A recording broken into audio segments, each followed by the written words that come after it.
This week at the Dream Center, we did a lot of different ministries out in the city. The story I'm going to share with you was from our first day. The first ministry that we did was called Under the Bridge. And what that is basically they take hot food and we go out with a truck and park in a parking lot or just on the side of the street in different areas, and they set up folding tables and bring out food, and we just serve up hot plates of food and walk around and invite people who live on the street and just in the parks to come and have a hot meal, and we serve them there. And before we went, they basically told us that the reason we do this is not only to give them food. We're not just doing this to fill their bellies for the day and send them off, but we want to be intentional, and we're giving them food so that we can talk to them, so that we can make relationship with them and share with them about Jesus and be able to pray for them. And the food is just our door into them allowing us into their lives. So they told us, don't just go out here and just give them food and say hi, but use the food as an opportunity just to reach people, to pray with them and to minister to them. And so anyway, so we went out and we had a couple different stops. The first one we went to, I volunteered right away to serve the food because I was slightly terrified about just walking up to people I don't know and being like, hi, what? I don't even know what I would say. That's the problem. So I was like, I'll serve. And so I grabbed an apron and a hairnet, and me and Justin went over there and served up the meals and passed them out. And I was like, it's fine, because most of the people at the first place we went to only spoke Spanish, so I couldn't talk to them anyway. So I was like, I'm just doing what I can do, and it's great. And I had a great time, and I loved it.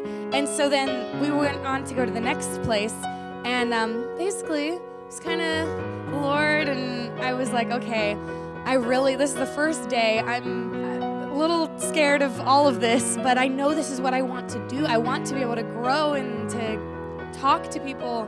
So I was like, okay, Lord, I'm not going to volunteer to serve the food at the next place, because I know that there's people there that I'm going to be able to talk to. And the easiest thing for me would be to just hang on to my apron, and they told me I could if I wanted to, and just serve the food again, which is totally fine, but I wanted to grow.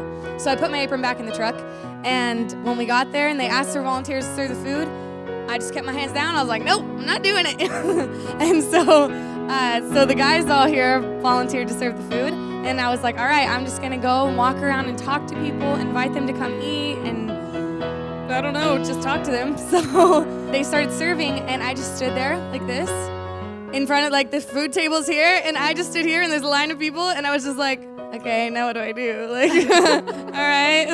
So I started like walking up and down the street a little bit, and I was like, Lord, I am not going to just walk up to a person and be like, hi, what's going on? So I was just praying, and I was like, Lord, I need to break through just this fear of talking to people I don't know and be able to minister to them. So I was just walking. I was having a hard time. It was like 10 minutes at least that I was just walking back and forth, watching Terrence go talk to people, and everyone's like praying with someone on the street, and I'm like, Lord, help me. So anyway, so I was praying, and I was like, Lord, I don't want to go home today back to the Dream Center and be frustrated at myself that I didn't step out and just talk to someone, just have a conversation with someone, hear about their life, and maybe be able to pray for them. So I've never done that. So I was sitting here praying in my mind, and I'm walking back and forth, and I turn around, and this guy just walks right up to me and goes, hi, I'm Charles. What's your name? I was like, well, thank you, Lord, for breaking that ice for me this first time. So I was just like, okay. So I shook his hand and introduced myself. He's like, you want to have some of my food? Come over here. And he sat down on the curb, and I sat down next to him and just started telling me all about his life. And I was just sitting there listening. I'm like, whoa, this is easy. So I was able to talk to him, and he said a lot of things that I could just make conversation with him and talk to him. And I did end up talking to him a little bit about the Lord and just asking him some questions and just talking to him about his life. And then I ended up asking him if there was anything I could pray for him. And he said absolutely, and he told me some things that he wanted prayer for. And I sat and prayed with him, and I was able to talk to him for like the rest of the time that we were there. And it was a huge breakthrough for me. It might have been just a little thing for him. I sat and talked with him, but that like was the start of my week of breakthrough of, okay, Lord, like you can use me, I can do this. And so God saw that I needed that just push, and he brought someone right to my face. So I love how the Lord does that.